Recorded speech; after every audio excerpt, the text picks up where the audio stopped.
તેજ ન્યૂઝમાં આપનું સ્વાગત છે। નજર કરીએ સમાચાર પર।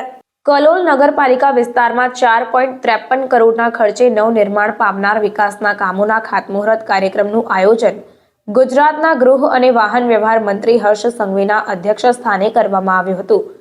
ગૃહમંત્રી હર્ષ સંઘવીએ મુખ્યમંત્રી શહેરી વિકાસ અને યોજના જનભાગીદારી ગ્રાન્ટ તથા ધારાસભ્યની ગ્રાન્ટમાંથી કલોલ શહેરની જુદી જુદી કુલ 64 જગ્યાએ સીસી રોડ તથા પાણીની લાઈન નાખવાના વિકાસના કામો જે 4.53 કરોડના ખર્ચે તૈયાર થનાર છે તેવા કામો પ્રજાની સુવિધા વધારવાના ભાગરૂપે કરવાની સૂચના લોકસભાના સાંસદ કેન્દ્રીય ગુજ મંત્રી અમિત શાહ દ્વારા આપવામાં આવી છે।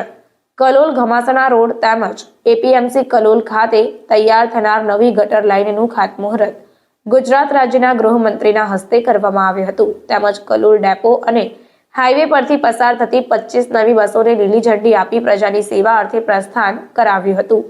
તેમજ ગૃહમંત્રી હર્ષ સંઘવી સહિત બસમાં મુસાફરી પણ કરી હતી। તેમજ ગાંધીનગરથી પાંચસર સુધી 5 ખાનગી બસ સેવાને પણ પ્રસ્થાન કરાવ્યું હતું। આ પ્રસંગે હર્ષ સંઘવીએ કલોલ એપીએમસી ખાતે સફાઈ કરી લોકોને પોતાના વિસ્તારમાં સ્વચ્છતા રાખવાનો સંદેશ આપ્યો હતો। કલોલ તાલુકાના આરસોડિયા ગામે નવનિર્માણ પામેલા ગ્રામ પંચાયત કચેરીના મકાનનું લોકાર્પણ વિધિ કાર્યક્રમનું ગુજરાતના ગૃહમંત્રી હર્ષ સંઘવીના અધ્યક્ષ સ્થાને આયોજન કરવામાં આવ્યું। આ પ્રસંગે ગૃહમંત્રી જનસભાને સંબોધતા જણાવ્યું કે ગાંધીનગર લોકસભાના સાંસદ અને કેન્દ્રીય ગૃહમંત્રી અને સહકાર મંત્રી અમિત શાહની સૂચનાથી તેમના સંસદીય મત વિસ્તારમાં વિકાસના કામોનો ખાતમુહૂર્ત તેમજ लोकार्पण કરવામાં આવ્યું છે। अन्य खबरों के लिए चैनल को सब्सक्राइब कीजिए। खबरों का नोटिफिकेशन पाने के लिए बेल आइकॉन को जरूर दबाएं।